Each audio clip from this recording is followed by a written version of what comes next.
This is the CineSnob Podcast. Hi, everyone. Welcome to episode 285 of the CineSnob Podcast. I'm Jerrod Kingery. I'm Cody Vifano. Cody, it is Sundance season. Yeah. The in-person festival is underway. You are once again attending as they call it, a virtual festival, at-home festival. I don't know how they phrase it. Yeah, I mean, it once was totally virtual. Now it's more of like a hybrid thing. But yeah, there's some changes this year. So previously, the past, I guess it would have been like 3 years, 2 years, 3 years. What it would have been 2021 and 22 and 23, right? Mm-hmm. It was the whole festival. All programming was available online, and that means for coverage for journalists, and then also if you just wanted to like buy a ticket to any movie showing at Sundance, you could pay for it. This year, it's the competition films, as well as like a handful of others, and then that's it. So there's for the first time since doing it virtually, there's a handful of stuff that's not going to be available online. Is there anything in particular you're looking forward to this year? Yeah, I mean, there's a movie that I think just premiered today called A Real Pain, which is a movie that was written and directed by Jesse Eisenberg. Mm-hmm. And his first movie that he wrote and directed, When You Finish Saving the World, was 2 years ago at Sundance, and it was decent. It was okay, but it didn't quite have all of the pieces going. This one has Eisenberg acting in it as well, and then he's starring with Kieran Culkin, who just won an Emmy the other day. And who I think is a Golden Globe, right? Yeah. Don't respect the Golden Globes, Cody. You're right. I believe he also won a Golden Globe. Yes. So I'm really interested to see the two pairing together. I'm also interested in this movie called Handling the Undead, which is a Norwegian movie about like people like who were recently deceased end up coming back to life, and this it's I think it's similar to. Did you ever watch that French, I think, TV show where people came back to life, and I think they tried to remake it? The Returned was the name of it. No, it seems vaguely familiar, but I did not see it. Yeah, so it sounds like the similar plot, but it was the book. It's based on a book, and it's the same book. It's the same writer that wrote Let the Right One In. So okay. So the Swedish author. And he also co-wrote the screenplay, and then he wrote the screenplay for Let the Right One In. So I'm interested to see how that is, and to see if it can kind of I think the sort of like synopsis sounds pretty cool. So looking forward to that one. And then I'm actually looking forward to this documentary called As We Speak. Which is a documentary about how like law enforcement and the justice system has used rap lyrics as evidence in criminal cases, and I don't know much about the story, but I'm really interested to see the exploration of that. Isn't there a very recent case that like that just happened? I feel like again. It could. I very well could be. I don't remember which. Let's see. Young Thug judge rules that rapper Young Thug, his lyrics can be admitted by prosecutors as evidence because he talks about. I think it's supposed to be like gang activity or something because it's a RICO charge. Oh, from The Dark Knight. Yeah. Well, no. RICO is a joke. Oh, okay. Sorry. There's a big plot point about the RICO Act in The Dark Knight. Oh well, yeah. I mean, it's. I was thinking you were. You know what? I got confused with the Harvey Dent Act in The Dark Knight Rises. Anyway, yeah. Anyway, so it's an exploration of just sort of like racial bias in the justice system and music and all of that, and so. I think that exploration also sounds interesting. So Sundance never has a shortage of movies where like the synopsis sounds really interesting, or like they're diving into things that haven't really been talked about or had light shed on them. So I'm really looking forward to that and a bunch of other stuff that I end up seeing. Yeah, it's one of the more prestigious film festivals, I think. I remember hearing about that one when I first started having an interest in film, and then the Slam Dance that I wonder if Slam Dance is still around. I have no idea. It is, yeah. Oh, okay, cool. And then there's stuff like people. So did you see this thing about Pauly Shore playing Richard Simmons in a short film that premiered in Park City but not as part of Sundance a couple days ago? I did. I mean, I followed a little bit that Richard Simmons sort of spoke out and said, like, I don't want any of this to happen. Yeah. So apparently it was made by the same guy who did that Robin Williams thing that everyone was really uncomfortable with. Do you remember that? No. So a guy made a short film, basically like he was doing test footage to play Robin Williams, but nobody asked him to do it. So I think he just like funded it on his own. And it was like a short film that was like while he was like getting hair and makeup done for Mork and Mindy, I think, or something like that. Yeah, I have seen this. I saw it pop up on Facebook, I think. It's Jamie Costa is the name of the actor, yeah. In any way, Robin Williams' daughter like really did not like it.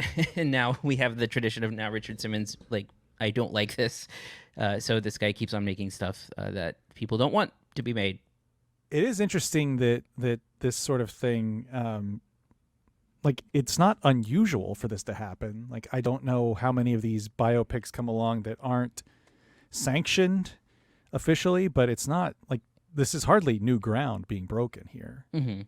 So I don't know why it's garnering such negative buzz. I mean, I guess the Richard Simmons thing is that, like, Pauly Shore is not exactly a revered actor. No, but yeah, I mean, I don't know. I don't personally have a problem with it, but I don't. Like I said, it's been happening for years. Like, I don't think the Elvis Presley estate had anything to do with the Baz Luhrmann Elvis. But, it still doesn't stop it from being made. I don't know. Interesting. It's interesting to see how some people take to these things and some don't. Like, I feel like a Robin Williams biopic would be, like, well received. It's not like the George Carlin AI thing. I don't quite get what the major uproar is, but again, it's not my family member, so. Right. Anyway, but you'll have some coverage of that in the next couple weeks. Yep, I'll have my coverage. I'll talk about it a little bit on here, and then I'll have some stuff up on News 4 San Antonio and FoxSanAntonio.com. Awesome. All right, anything else before we move on? No, let's get into it. All right, let's get started on reviews. Here are this week's reviews. First up, we have I.S.S. Down to Gonky Park, listening to the wind of change. I mean, I've seen pictures, but this is... We don't talk politics. Here we're one. Hey, guys. Wait a minute, what the hell is going on down there? Oh, whoa. We gotta get out now, guys. Let's get out. Oh, my God. Земля, это экипаж МКС. Houston, do you read? War has broken out below. And we were told to take the I.S.S. by any means necessary. If we got orders from our government to take control. This is I guess you would call it a thriller set in the International Space Station. Interesting pedigree here, I think. The director, Gabriella Calperthwaite, I think is how you pronounce it. I'm not sure exactly. I think the last movie that she directed, or one of the last ones, was Our Friend, with Jason Segel and Casey Affleck and Dakota Johnson, and then was also the filmmaker behind Blackfish. Yes. It's a very eclectic career. But anyway, tell us about I.S.S., Cody, and what you thought of it. Well, I think the most interesting thing about the movie is the plot of the movie, which is, a couple of scientists go up to the International Space Station and meet some people who are already there, an American and then 3 Russians that are there. And shortly after their arrival to the space station, they start to notice like like some kind of explosions going off on Earth, and the Americans get a message to take the space station over from the Russians and grab control over it by any means necessary. It's seen as like a foothold in the battle because it's revealed that the United States is at war with Russia. Mm-hmm. And so you start to see the two divide, and then the Russians are also getting messages as well. And so it turns into this sort of like, tense situation where there's like some complexities of relationships going on there, and they have to explore, established relationships and trust and all this stuff. And I think that, like I said, I think it's like an inherently interesting idea, right? And I think that the idea of it can only carry it so far, in that I think that it starts to crumble a little bit when it starts to get into the drama of the sort of like personal separation that starts happening. You see a lot of like backstabbing, you see a lot of going behind people's backs, you see a lot of people trusting and then not trusting, and ultimately it ends up, I think, kind of like squandering a premise, because I think they sort of make the story too small, if that makes sense, where it starts to only be about these, what is it, like 6 people, and it doesn't speak at all or have any sort of parallel, I think, to sort of like, what happens when people and they're on 2 opposite sides of a situation, or like a war. Like I think there's a lot of interesting stuff that could be mined from that they don't seem interested in telling here. It's just a very straightforward, like interpersonal drama. I appreciate the look of it. I mean, I think it I assume this is a pretty low budget movie, and it looks the space sort of zero gravity stuff looks really good. The CGI when it's needed looks pretty good, but of course, the cost saving measure of they're inside the space station the entire time. There's some pretty janky CGI outside the station. Mm-hmm. Yeah, but inside I think it looks good. But yeah, for me it's just kind of like I just stopped really caring about the characters, even though I think they try to make you care by, giving them, complexities, we'll say. A couple of them have established relationships within the story. But yeah, for me, I just I think it's just too small scale. I didn't need a full movie devoted to this. And I think if you're going to, present this sort of synopsis, I really wish you would have created some kind of like complex parallel to real world stuff, which I don't think is there.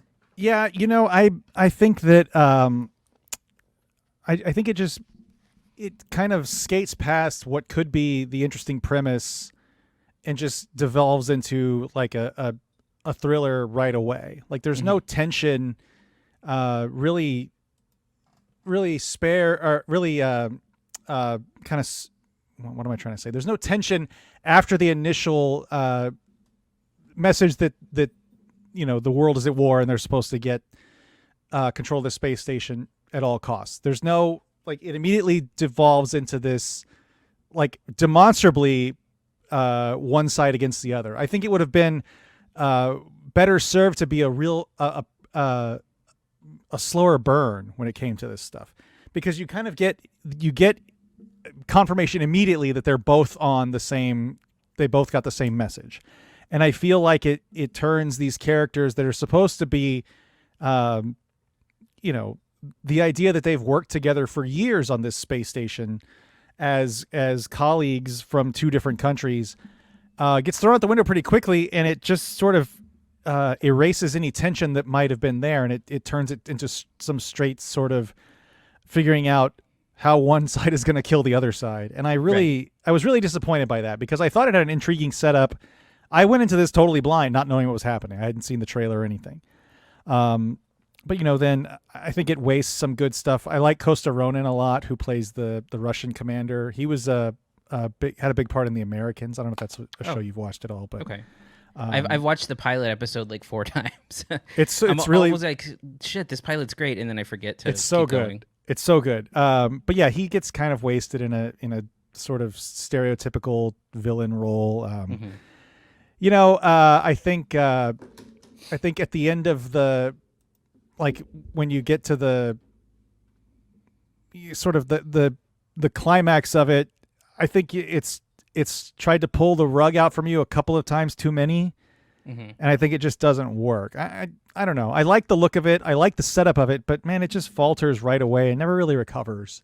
Yeah, and I think it kind of like it has like one too many twists and turns in terms of like the development of things, including one thing that is so completely preposterous that you can't even like it. Yeah. I disagree that I think I know what you're talking about, and I don't think it's preposterous, but I do think it's immediately wasted. Oh yeah, I mean, like, yeah, for sure. Like I mean, the setup of it is, I mean, it's not, again, it's not totally, I don't think it's totally preposterous, but the idea that this sort of, third act turn comes in and then just gets kind of thrown into an airlock, for lack of a better word, it's disappointing to me. Anyway, what's your grade for I.S.S., Cody? I give it a C. I think that, there's, I mean, for what it's worth, I mean, I don't think that there's any like bad performances in here. I think the cast is all good. And I think it's a good idea, but it's so surface level and it's so by the numbers that it kind of, sort of wastes its premise, ultimately. Yeah, I agree. A C is what I'm giving it to. It has promise at the beginning and then just doesn't do anything with it, and that's a big disappointment. All right, let's go and move on to our next movie, All of Us Strangers.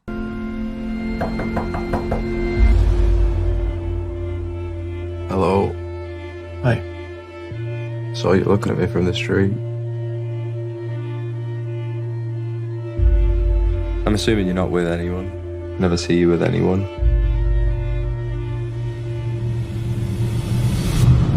That's your mum and dad? Yeah. They died just before I was 12. I'm trying to write about them at the moment. How's it going? Strangely. Hi. Hi. Is this real? Does it feel real? Our boys back home? Our son. Look at you. You were just a boy. And now you're not. This is, of course, a movie we've talked about before on our top 10 show. It was in both of our top 10 lists. I can't remember if we had it at the same level or if you had it. I think we both had it at 3. Yeah. So obviously we really like this movie, but let's go ahead and do a proper review of it, Cody. Tell us about All of Us Strangers and what you thought of it in more detail than we talked about before. Sure. So I'll kind of talk about the some of it a little bit vaguely, just because I think it is a good movie to go into cold, or as cold as possible. You see in the trailer there, the story centers around a man played by Andrew Scott, who is a writer and a screenwriter, and he is sort of dealing with having a little bit of a tortured past in that his parents had passed away when both at the same time when he was younger, and he ends up meeting a guy that lives in his building, and they start to develop a relationship, and then come to find out Andrew Scott's character has been sort of traveling to his childhood home and spending time with his parents, who are exactly the way that they were on the day that they died. And so you get these really powerful scenes with him sort of speaking to his parents and kind of like fully closing the loop on, their his loss and his grief, and has conversations with them that he never was able to have, because they died, and a lot of that is processing, sort of the loss itself, processing him like coming out to his parents, which he never did, because he was a child at that time, and having these really great conversations. So it's just a really powerful movie that sort of like, even though it has this sort of like somewhat supernatural-ish kind of vibe going on, it feels so grounded in reality, and I think it's because it's such an intimate story. And I think the performances across the board are amazing. Andrew Scott, I mentioned this on our top 10 show, but Andrew Scott's performance is one of my, top, if not the top performance of the year for me. I think he's fantastic in it.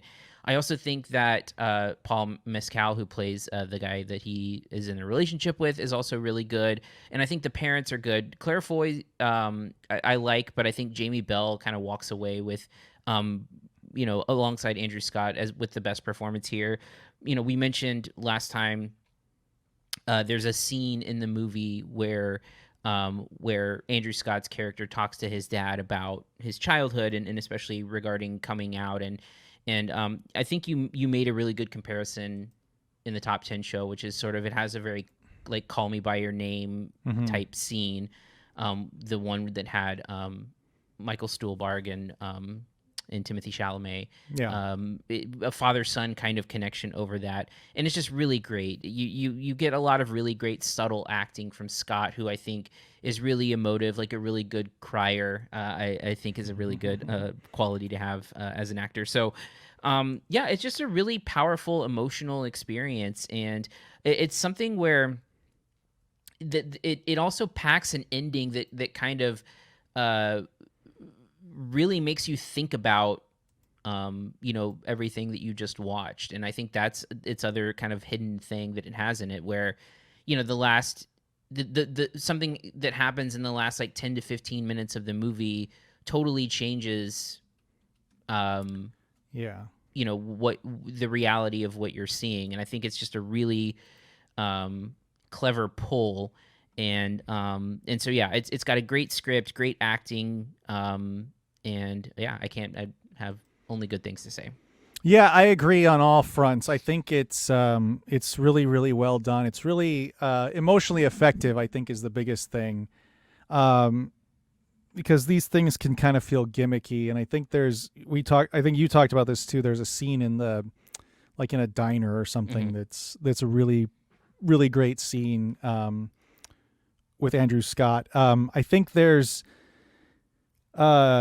it is one of those movies that it's going to leave you talking because of the way it wraps up. And we made a comparison to obviously a very famous movie that sort of has the same sort of ending, that you might end up questioning kind of the whole thing that you saw before, as wondering what exactly was happening, what exactly the circumstances are. And I think that's a good thing. The movie doesn't really, it never lets you in on what's happening. And I think it's fine. It doesn't, you see in the trailer, it doesn't really pull any punches letting you know, oh, he's talking to his dead parents. There's no explanation as to how. There's no, sort of mystery to be solved by it. It's just emotionally affecting. And I think that's something that maybe gets lost from time to time, is the idea that we have to explain every single aspect of these plot machinations. And it's I'm just trying to think of what to say without spoiling it. Yeah. It's good. I mean, it's good, and it's mysterious, and it's even though it doesn't quite answer every question, it leaves you feeling satisfied and kind of wondering what you just watched. And it doesn't feel like a cop out, or it doesn't feel like a twist just for the sake of a twist, or someone's trying to pull a gotcha kind of thing. It actually fits, and it also changes the journey of one of the characters, I think, quite a bit too. So. Yeah. No, I agree. I can't say enough good things about it. I think Andrew Scott's really good. I think,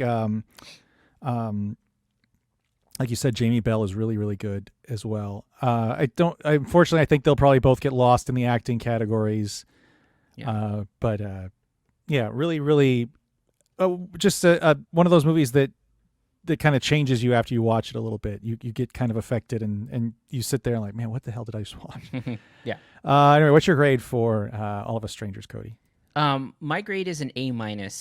Again, good enough to be number 3 on my top 10 of last year. Something that I feel like, I wish was getting a little bit more buzz right now. It just was released wide this week, so I was hoping that, maybe some buzz would pick up. But, between Sundance and between the Oscar nominations coming out, I think on Tuesday, it's getting a little lost in the shuffle, especially when it's not expected to be very present there. So it's unfortunate. I hope more people go see it. Yeah, I'm going with an A. I really liked it. It was one of the last movies I watched, pushing up to the top 10, and it was, it quickly shot up right near the top. So. It's released wide. Hopefully it's maybe a little more available when it comes closer to award season. This is one of those things there's one of those movies that I feel like if more people saw it, because of the way the plot is structured, way more people would be talking about it. Mm-hmm. Because after I watched it, I searched on Twitter and like, there's a lot of conversation about it, but it's just not a lot of it.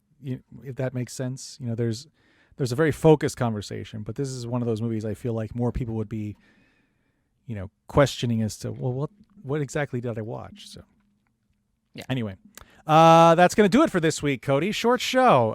Next week, I have no idea if anything is even coming out next week. So there is a movie. It is, I don't know if you've seen the trailer for it. It's called Miller's Girl. It's a movie with Jenna Ortega and Martin Freeman. Okay. That's like a relationship between a teacher and a student. It's a Lionsgate movie, so and it's January, so I don't know. I might see if Lionsgate will give it, but we'll see. A January movie with a arguably very big star. Mm-hmm. Not a good sign. Mm-mm. Never a good sign. No. But then, we got Argyle coming up the following week on February 2nd. So I'm very curious about Argyle. I really don't like Matthew Vaughn. I don't like his style, but this movie intrigues me in a weird way. Also, it could also be very bad.